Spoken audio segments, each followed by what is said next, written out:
ফেনীর দাগনভূঞাতে প্রধান শিক্ষককে লাঞ্ছিতের একটি ভিডিও ভাইরাল হয়েছে। বুধবার দুপুরে উপজেলার ইয়াকুবপুর নলদিয়া সরকারি প্রাথমিক বিদ্যালয়ে এই ঘটনা ঘটে। এই ঈদে জামা জুতো অ্যাক্সেসরিজের ডিসকাউন্ট।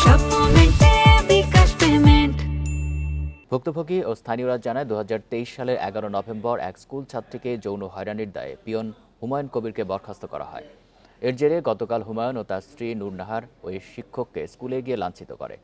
পরে সামাজিক যোগাযোগ মাধ্যমে ভিডিওটি ছড়িয়ে দেয় তারা। এই ঘটনায় ভুক্তভোগী শিক্ষক জাহাঙ্গীর বাদী হয়ে দাগনভূঞা থানায় মামলা করেছেন। পুলিশ অভিযুক্তকে গ্রেপ্তার করেছে।